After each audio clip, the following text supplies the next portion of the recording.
Hablemos de mercado, con Juan Cruz Campero y Manuel Caballero.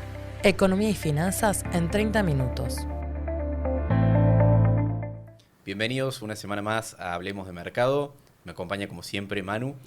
¿Cómo andás, Juan? Bueno, ¿cómo está Sofi? Tenemos a Sofi acá que va a presentar el capítulo de hoy. Hola chicos, ¿cómo andan? Bueno, hoy vamos a hablar un poco de la Reserva del Banco Central, inflación y reforma laboral. Si les parece, empezando con un tema recurrente de todas las semanas y de lo que más hablan los que siguen el mercado, que es, bueno, la compra del Banco Central. Ahora les quiero preguntar, ¿siguen las compras de dólares? Juan, ¿nos podrías contar un poco? Sí, bueno, por suerte el Banco Central sigue comprando reservas en el MULC, en el mercado de cambios. Ya desde que empezó el año llevamos casi 2.000 millones de dólares. Creo que llegamos a los 2.000 si sumamos las compras de hoy, que fueron de ciento y pico millones. Así que bueno, eso obviamente es positivo. Se compran, como veníamos explicando ya hace varias semanas, se compran con emisión. Después el gobierno, por otro lado, absorbe esos pesos que se van emitiendo para comprar los dólares. Siempre con la idea de mantener la cantidad de dinero medianamente estable o alineada con la demanda en realidad y evitar emitir de más porque eso, bueno, genera inflación y te empieza a desarmar las otras variables, ¿no? Lo interesante creo, y ahí te doy el pie, Manu, para que profundice un poco más, parece que lo interesante es que se está, en resumidas cuentas, se está comprando dólares contra deuda en pesos, no contra emisión. Claro, en ese punto, a ver, lo interesante que es un poco lo que venimos discutiendo, este concepto que veníamos antes, que es el tema del punto anker, la emisión de dinero, y bueno, y que el gobierno vaya viendo el timing, digamos, del mercado, es yo emito, esa emisión, digamos, la uso para ir a comprar dólares, acumulo reservas y esos pesos van a la calle, ¿verdad? Bueno, un poco lo que viene pasando en la dinámica del mercado en las últimas 2, 3 licitaciones es que el mercado hace esto, ¿sí? Es decir, usa pesos, compra con esos pesos los dólares, esos pesos pasan a estar en circulación en la calle, pero después sale y los absorbe. ¿Cómo? Con estas famosas licitaciones en pesos que vienen, que tiene el gobierno de forma, o sea, que tiene todos los meses, de manera regular. Entonces, cuando te dicen que, bueno, de una determinada licitación, del 100% de esa licitación, el gobierno licitó un 125, lo que están saliendo a decir es que salió y emitió más deuda de la que vencía ese mismo día. Con lo cual, absorbió los pesos que usó para comprar esos dólares. Entonces, en definitiva, lo que estamos viendo es que se están comprando dólares contra deuda en pesos, ¿sí? De todas maneras, a ver, en términos de principios, no es algo que sea complejo, digamos, ni que vaya a traer problemas a futuro, por lo menos desde mi forma de verlo, siempre y cuando el gobierno apueste a esto que venimos hablando nosotros, de ir mejorando el perfil de vencimiento de deuda. Si nosotros vemos una proyección de acá para adelante con una baja de tasa, donde vos decís, bueno, cada vez podés estirar un poquito más el tema del vencimientos de deuda, y por otro lado, que podés tener mucho más previsibilidad en términos de mercado, y bueno, se supone que es algo muy beneficioso. A ver, repliquémoslo a lo que es el mercado de deuda, ¿no? Que internacional, ¿sí? Con el tema del riesgo país y todo, bueno, es como que funciona en una cuestión más micro, ¿no? Más chica, sí. pero funciona de la misma manera. A ver, entonces si yo compré esos dólares y contra una deuda en pesos, y yo esa deuda en pesos de repente puedo agarrar e ir mejorándola con el tiempo, ir estirándola justamente y bajando esa tasa de interés, se supone que, bueno, es algo virtuoso, al mismo tiempo estoy acaudalando reservas, y por otro lado, no nos olvidemos de que el mercado lo está viendo bien. Sí. Viene bajando el riesgo país, ya el gobierno empieza a coquetear con el tema de la emisión de deuda internacional. Entonces yo creo que ahí, salvo que vos opines distinto, pero yo creo que ese sería por lo menos mi forma de ver el tema, ¿no? No, sí, coincido. De hecho, se ha hecho en otros momentos, otros gobiernos, comprar dólares y emitir y después absorber de otras maneras mucho menos virtuosas, como era, por ejemplo, con las LEFIs o con pases que vencían a un día. Entonces, al final, lo que pasó en otros momentos es que la compra de dólares implicaba que toda esa emisión vos la colocabas, pero en deuda a un día, a una semana. Y eso es muy distinto a si la podés colocar a 2 meses, 3 meses, que es lo que vos decís, de mejorar el perfil de vencimiento. Porque si tenés una deuda, como eran las LEFIs o los pases, que te va a vencer en un día, 2 días, 3 días, en cualquier momento esa emisión pasa a circular a la calle y te genera un problema porque inundaste la economía de pesos que nadie quería. Y eso era también la explicación de la alta inflación que teníamos durante los últimos años. Ahora, si lo haces con deuda un poquito más larga, que sin ser de largo plazo, porque estamos hablando de instrumentos 2, 3, 4 meses, pero ya tenés un poco de aire y por otro lado después la vas renovando y demás. Que de nuevo, no es un problema que este gobierno esté teniendo, ¿no? El roleo de deuda en pesos ni nada por el estilo. Entonces creo que sería muchísimo mejor emitir y que todos agarremos los pesos, los usemos, los guardemos, que haya demanda por esos pesos. Pero bueno, tampoco está mal, que no es el óptimo, pero no está mal que se haga contra deuda en pesos. También sería, medio complicado si es contra deuda en dólares, ¿no? Porque después en el futuro tendrías que devolver más dólares de los que compraste. Y ahí, bueno, se puede complicar un poco más, sobre todo porque, la deuda en dólares es más difícil de pagar. La deuda en pesos, de última, con emisión, con consecuencias negativas, pero siempre pagar con emisión es menos grave que pagar que no pagar, ¿no? Que es lo que pasa después con la deuda en dólares. Sí, yo ahí te iba a sumar un dato que era el tema de justamente cómo el gobierno ancla expectativas, porque vos podés agarrar y decir, bueno, el gobierno anterior, o los gobiernos, digamos, por ahí con una ideología distinta, también emitían pesos y salían muchas veces a comprar dólares y decir, bueno, ¿dónde está la diferencia, digamos, sustancial entre uno y el otro? Y bueno, tiene que ver también con justamente toda la corrección económica que se hizo y justamente de poner adelante el tema del déficit fiscal como una prioridad del gobierno, porque te anclan expectativas y hacen que el mercado tampoco no se abandona, pero sí empieza como a mermar un poco la idea de esa economía bimonetaria donde simplemente el peso era una moneda transaccional y después por otro lado vos tenías el dólar como reserva de valor. O sea, entonces lo que estás viendo hoy es un desarme de posiciones, digamos, dólar link, de gente que busca cobertura, porque es como que la gente dice, che, bueno, pará, yo con esto estoy perdiendo guita. O sea, yo el dólar de repente lo veo muy parado en el mismo valor los últimos meses. Entonces ya agarrás y tenés un peso y estás más tranquilo. Y bueno, y eso en algún punto también es lo que termina explicando por qué el gobierno puede darse el lujo para emitir a 2 meses e ir viendo el tema de la tasa, si bien por ahí te entrega algún premio, ¿sí?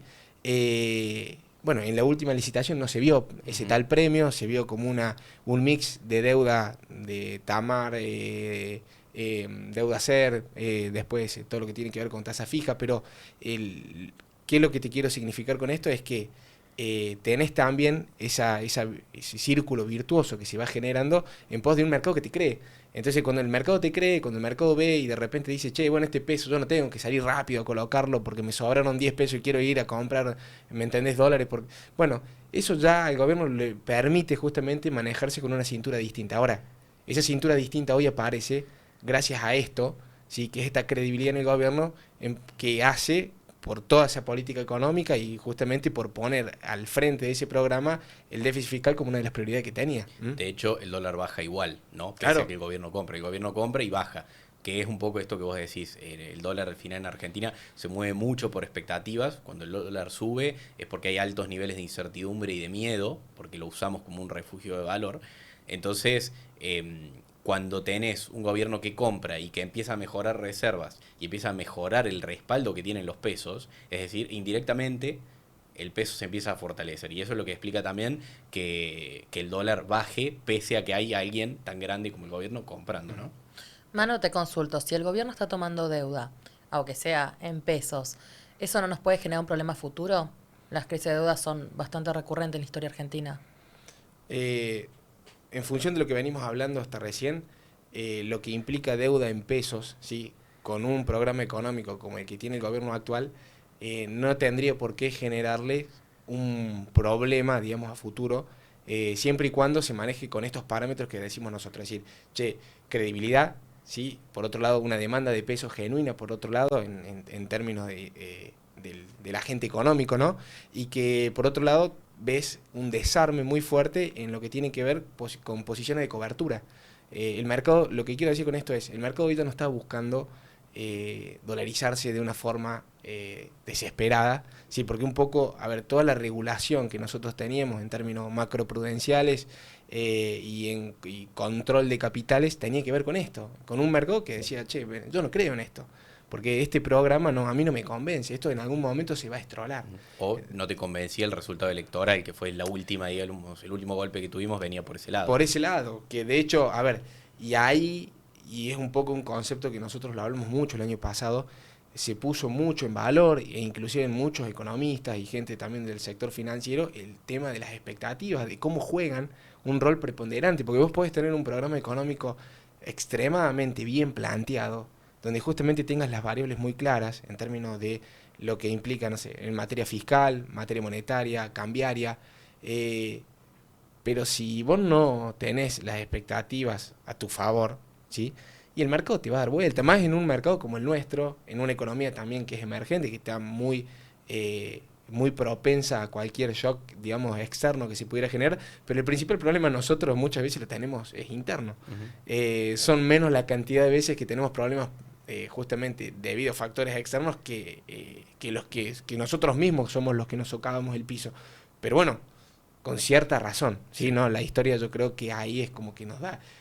Uno dice, bueno, compro dólares, pero bueno, también si uno se pone a ver los 30, 40 años para atrás, dice, bueno, claramente lo hacía con cierta racionalidad, lo hacía porque tenía una justificación y el que lo hizo no le erró, ¿sí? Entonces, bueno, hoy un poco ese paradigma es como que lo están dando vuelta y vos decís, bueno, cuesta, sí, pero lo vemos. Y es un cambio muy grande que todos tenemos que hacer en nuestra cabeza, digamos, ¿no? Y en la manera de, sobre todo, de proyectar hacia adelante. Y ahí te sumo dos cosas, porque vos lo dijiste, pero por ahí creo que vale la pena recalcarlo.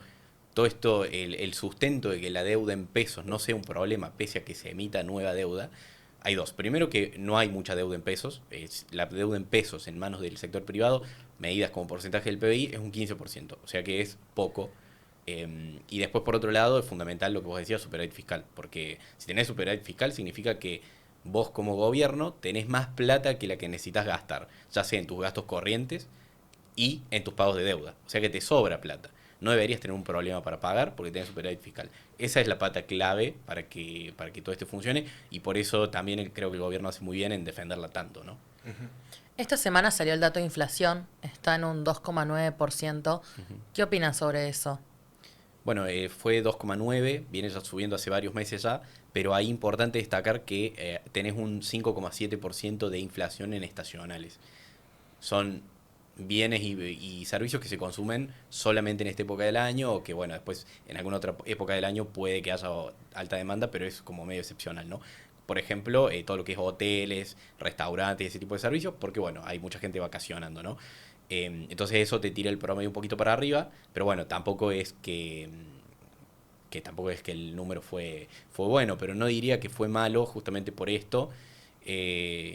No sé vos qué opinas, Manu, pero yo considero es más, creo que la expectativa hacia adelante, si bien hay que ajustar un poquito cuando vemos las estimaciones de inflación anual, hablábamos de 20% antes, bueno, ahora capaz que tendríamos que estar calculando 22, 23%, pero no me parece que se ponga en peligro ese escenario de desinflación que ves en las consultoras y demás cuando ves el REM, el relevamiento. Claro, yo creo, a ver, inclusive te digo que si uno viene viendo la discusión de fondo que viene habiendo con respecto al tema de los últimos 6 meses, se viene un montón hablando, o sea, tenés por un lado ese escenario positivo donde decís, bueno, se va a perforar este piso del 2% y vamos a entrar en esta dinámica tan virtuosa de la economía, contra otro escenario que te dice, no, bueno, esto se va a descalibrar. Pero bueno, a ver, la realidad es que venimos viendo como un dato de inflación que viene ahí, ¿sí? Es cierto lo que decís vos, que obviamente tiene también que ver con una cuestión estacional muy fuerte, porque quieras o no, tiene un impacto en el ponderador altísimo, ¿sí? No, o sea, a ver, no recuerdo, un 5,7% sí. Dijiste, bueno, a ver. Y te adelanto, algo parecido podemos ver, como vemos todos los años en marzo, por ejemplo, porque todo lo que tiene que ver con los productos útiles escolares, los productos que consumimos para empezar las clases, para el caso de los chicos, bueno, siempre generalmente te tira ese segmento en particular, suele ser más alto y bueno, te tira por ahí el promedio total un poquito para arriba también, por poner otro ejemplo de estacionalidad, ¿no? Claro, a ver, y en ese escenario también es cierto que decir, bueno, el dato tampoco era el esperado, porque por más de que vos le saques esa estacionalidad, que debe estar hecho el cálculo, no sé si lo tenés por ahí, pero si vos le sacás esa estacionalidad, obviamente el dato hubiese sido mejor, pero tampoco a lo mejor lo que el gobierno pretendía, ¿verdad? Pero tampoco se ve de fondo que haya un problema estructural, ¿sí? Que te esté disparando la inflación, de todo lo contrario. Yo creo que el gobierno está haciendo un trabajo, digamos, majestuoso en todo lo que tiene que ver con con esta cuestión, digamos, en materia de inflación. De hecho, no nos olvidemos, digamos, del escenario del cual veníamos nosotros. Lo que pasa es que, bueno, son cuestiones que son crónicas, que vienen con, o sea, que tienen toda una cuestión estructural de fondo que es muy compleja, como para, digamos, liquidarla de un día para el otro. Entonces ya hoy poder tener esto en esta dinámica donde el gobierno empezamos a querer ver cierta reactivación económica e inclusive empezar a ver una baja de tasa, y bueno, obviamente que era algo que el gobierno también le iba a costar, ¿no? O sea, no iba a ser sencillo, pero no nos olvidemos de todas las correcciones que se hicieron antes y de que ahora también, bueno, empezamos a ver una economía más normalizada. Acá el desafío va a ser que puedan reactivar la economía, de que justamente se genere esa demanda, de que siga acrecentándose esa demanda genuina de pesos y de que la inflación la mantengas medianamente ahí.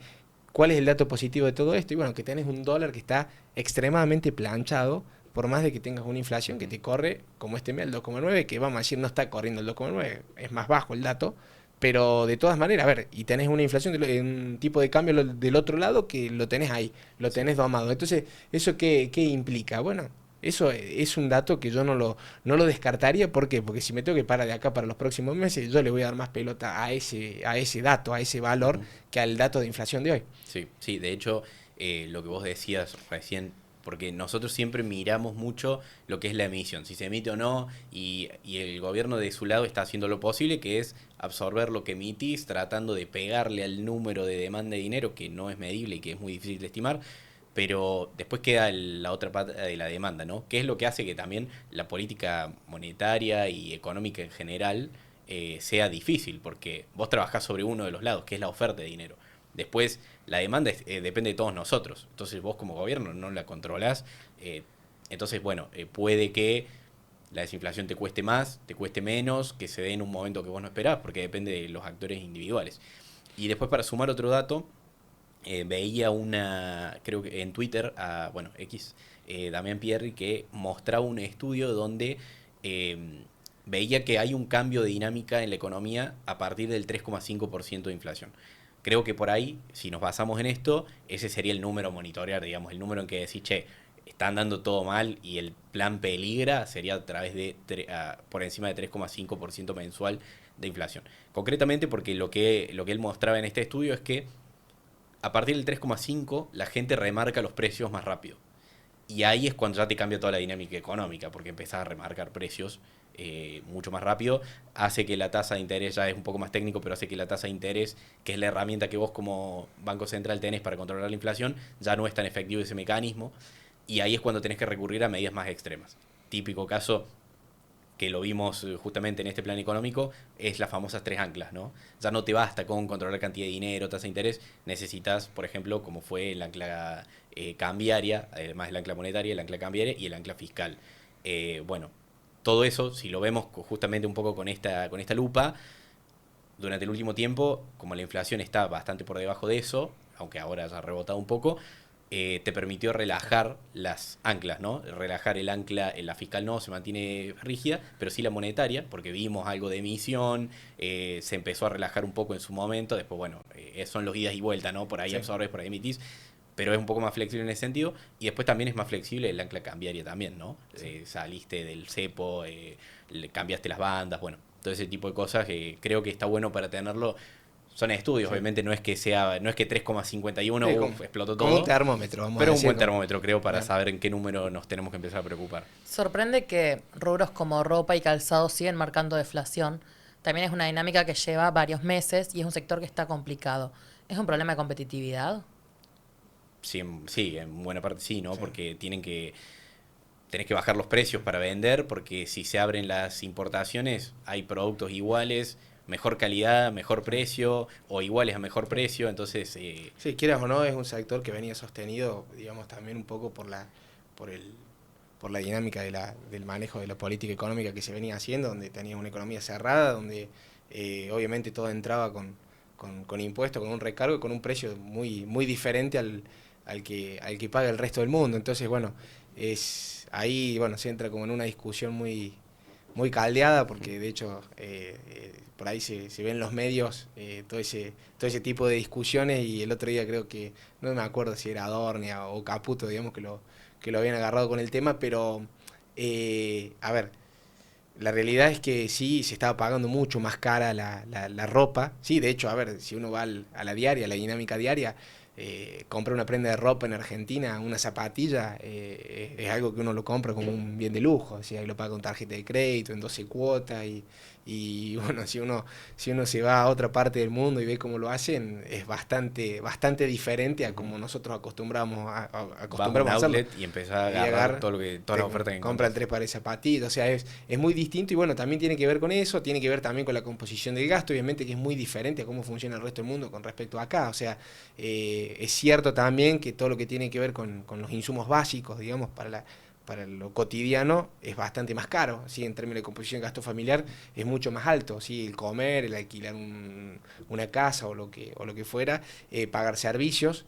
Hoy es como que esa ecuación se va reajustando y vamos pareciéndonos más a las economías del resto del mundo.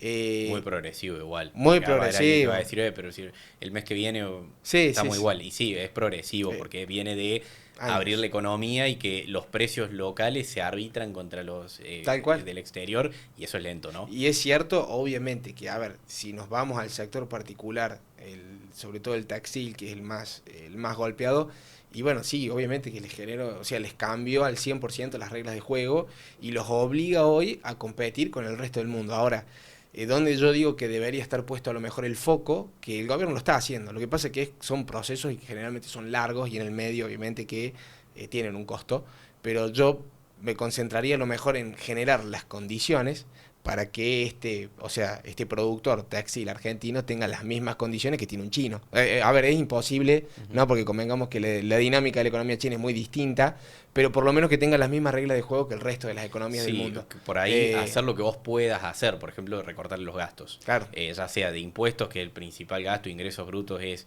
igual eso afecta a todos, ¿no? Pero es de lo más nefasto que tenemos. Y después, bueno, costo laboral, por ejemplo, que justo vamos a hablar también un poco de la reforma laboral.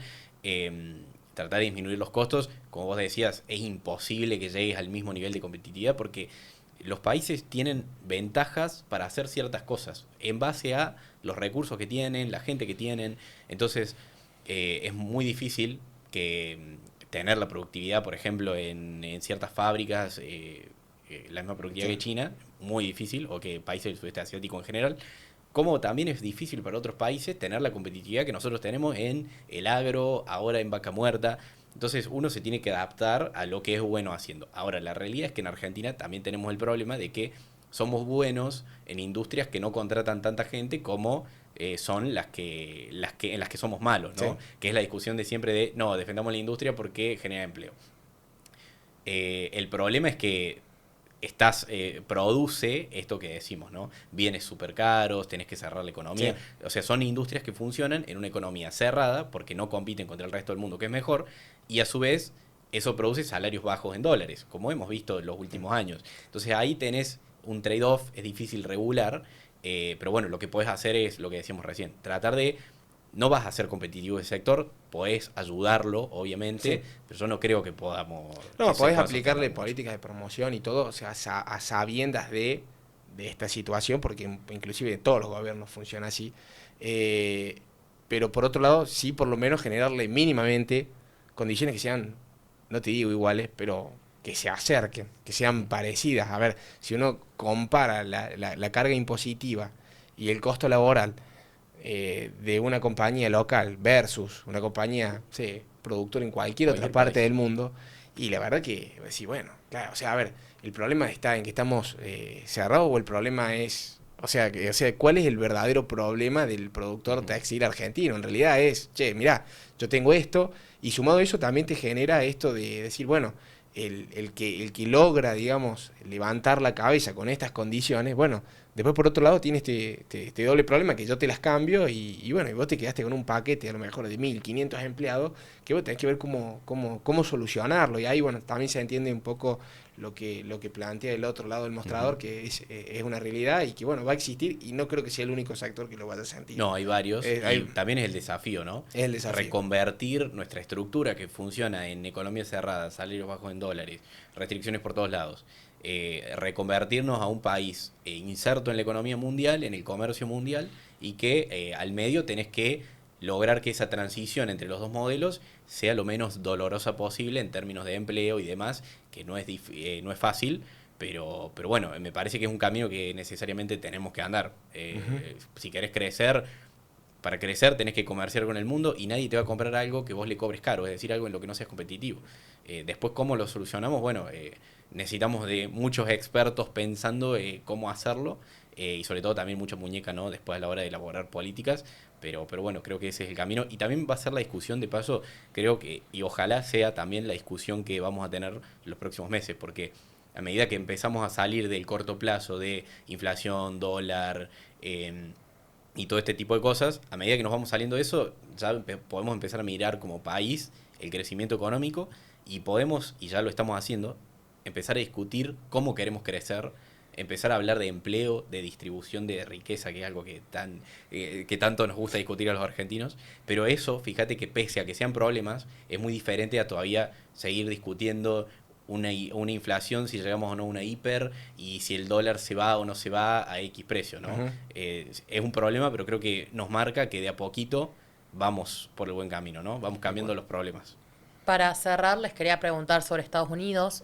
Hubieron buenos datos de empleo, pero las tasas subieron un poco. Sí. ¿Qué pasó y por qué se da esto? Bueno, pasó que tuvimos datos de empleos que superaron las expectativas del mercado. Concretamente, la tasa de desempleo fue del 4,3% contra 4,4% que se esperaba. Que vos podés decir, che, pero no, es muy poquito. Pero bueno, el mercado en Estados Unidos se mueve con el dato chiquito.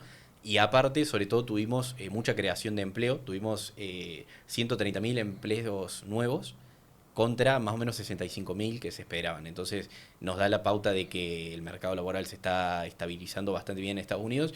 ¿Y por qué baja la tasa si esto es bueno? ¿Por qué no baja o por qué sube incluso la tasa si esto es bueno?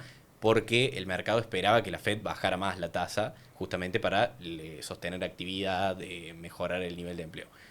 Si el nivel de empleo mejora solo y la inflación no se dispara nada, y por ahí no vemos más bajas de tasa o no tan rápido para estimular. De hecho, hoy, si bien en el mercado no se han cambiado las proyecciones de tasa de interés, todavía se espera que se baje más o menos medio punto para el segundo semestre. Sí, la probabilidad de que eso pase bajó. Son cosas finitas, pero que van cambiando un poco la narrativa, sobre todo en un contexto donde, como decíamos la semana pasada, va a cambiar el presidente de la Fed, puede cambiar algún objetivo, alguna manera de encarar los problemas que tienen. Entonces el mercado está viendo mucho lo finito, sobre todo porque es un mercado que viene muy optimista. Y eso también tiene implicancias, paso te consulto a vos, Manu, trae implicancias en términos para Argentina, en términos de lo que sale en nuestra deuda, ¿no? Y la posibilidad de colocar deuda y a ver, lo hablamos nosotros del capítulo pasado y un poco es algo que venimos repitiendo, es decir, la tasa de interés de referencia de Estados Unidos es algo que nos impacta de manera directa a nosotros y a las economías emergentes en general, ¿no? Porque nosotros nos endeudamos teniendo como referencia la tasa de Estados Unidos más una prima de riesgo que pagamos por ser Argentina, vamos a decir, en niveles de un gobierno como el de Alberto Fernández, tenés un riesgo país de 3.000 puntos, con lo cual la prima de riesgo que vos pagás es altísima. O sea, directamente no podrías salir a tomar deuda, porque no, o sea, es como condenar a un país a la miseria. En un escenario como el actual, donde tenés un riesgo país de 500 puntos, ya empezás a ver una dinámica mucho más apetecible para salir a tomar esa deuda internacional, si bien todavía los valores no son los que el gobierno quiere, o los que se toman como una cierta referencia, como para que andemos bien, que un poco habíamos hablado la semana pasada, de que andábamos en el orden del 7%, va a decir, bueno, ese es un poco el valor que está visualizando el gobierno. Ahora, ¿en qué ayuda una compresión de tasa de interés de Estados Unidos? Y bueno, de que nosotros nos vamos a endeudar a una tasa más baja, vamos a partir de una referencia mucho más baja que la actual. ¿Sí? Un ejemplo, si suponete, podríamos tener tasa de interés de Estados Unidos 4%, ponele, sí, o bueno, 5% y riesgo país 200, o podríamos tener tasa de interés de Estados Unidos 4% y riesgo país 300 o 300 de Estados Unidos 400. Claro, o sea, te permite... Por las dudas, aclaramos, 300 puntos implicaría 3% digamos, Gracias. de recargo por prima de riesgo del país, digamos, local nuestro, claro, Argentina. Entonces, cuanto más baja sea la tasa de Estados Unidos, nos permite por ahí emitir deuda con un riesgo país un poquito no más tan alto. bajo, un poquito más alto. Entonces, tal cual.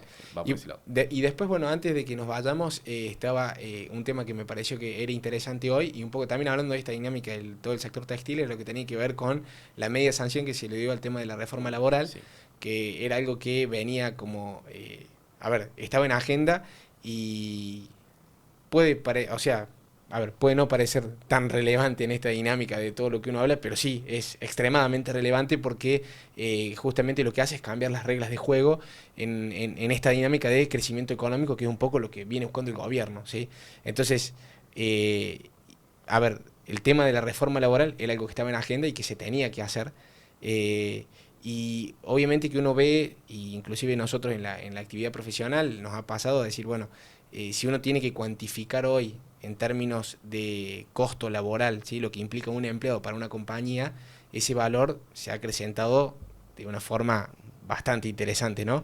Un poco, en dólares, sobre todo en dólares. Entonces, si vos tenés un insumo, o sea, vos vendes mercadería que justamente su valor de referencia de mercado está dolarizado, bueno, hoy Argentina no está tan atractiva, ¿sí? Como lo estuvo hace unos años. No sé si te acordás, la época de los call centers, bueno, tenían que ver con eso, o sea, en dólares valíamos 2 mangos. Entonces te llenaban acá de empleados, viste, atendían el teléfono. Lo mismo hacer servicios de IT y consultoría para afuera, para ¿no? afuera. Te pagaban $2.000 claro. Y vos acá eran millonarios. Éramos baratos en dólares para el resto del mundo, y bueno, vos con eso vivías como se vivía bien. Y ahora, ¿qué pasa? Esas reglas de juego cambiaron completamente. Hoy tu costo en dólares, digamos, diario, es más alto, más parecido a lo que hablábamos recién, al resto de las economías del mundo. Y por otro lado, en términos del sector empresario, ¿qué pasa? Al empresario le representa más. Si él puede ajustar su venta, ¿sí?, justamente a la misma dinámica que lo que ajustó el salario, que en este caso, tiene que ver con la variable inflación, o sea, tiene que ver con cómo fueron arreglando en su momento el tema de los convenios. Y bueno, vamos a decir, estamos hechos, ¿sí? Pero si vos tenías tu venta en dólares, bueno, ahí se te complicó, y ahí, apuntalando, el sector exportador le liquidó, digamos, le liquidó la cabeza. De hecho, hemos estado haciendo algunas estimaciones para algunas empresas, digamos, del sector privado nosotros, de consultoría, y bueno, cuando uno se pone a ver en términos de dólares qué es lo que pagaba por la nómina hace 2 años atrás con respecto a ahora, y bueno, te obliga a replantear el negocio. Ya el negocio no es igual de rentable, y ahí, bueno, hay que ver también, porque las reglas de juego justamente son estas, y esto también es algo de lo que tampoco se habla, porque es cierto que a lo mejor vos si tenés sectores como el textil, que les cambiaron esas reglas de juego al abrir la economía, pero bueno, después tenés también estas otras cuestiones que, uno siempre con una connotación negativa dice, bueno, el sector exportador, bueno, y lo estamos viendo reestructuraciones de deuda por todos lados, sí. Estamos viendo, y yo creo que ese es un dato que no es menor, y el tema de la reforma laboral, por eso es tan importante que esté en agenda, porque el costo laboral argentino es altísimo. Sí, sobre todo porque la mitad de ese costo no se lo lleva el trabajador, ¿no? También. Entonces es como un perder por todos lados, porque vos, empleador, pagas más, vos, trabajador, cobras menos. Pero bueno, la realidad es que el que se está llevando toda esa parte de recursos, bueno, tenés un poco los sindicatos y también el Estado, ¿no? Entonces, compaginar eso, acomodarlo de una manera que beneficie a las dos partes y que a su vez el Estado pueda bancar esa menor recaudación, bueno, es parte del desafío, y también por eso es una cuestión que no se ha abordado hasta ahora por nadie, ¿no? Y suena mala palabra siempre, sí, la palabra reforma laboral. Tiene mucho mal marketing, pero bueno, obviamente antes de opinar hay que hacer un doble clic y ver en qué consiste, porque algo hay que hacer. O sea, claramente el sistema así no funciona, y lo ves cuando ves la cantidad de empleo en negro que tenés, cuando ves lo bajas que son las jubilaciones. Entonces todo eso de alguna manera se tiene que resolver. Sí o sí tenemos que discutir cómo, me parece. No podemos decir, no, reforma laboral no. Tenemos que buscar, si no vamos a ir como estamos, que no estamos bien. Entonces hay que sentarse y buscar una solución. Totalmente de acuerdo. Bueno, Juan, creo que con eso tenemos todo por hoy. Aparte nos están apurando. Bueno, nos vemos la semana que viene en otro chicos. capítulo de Hablemos de Mercado.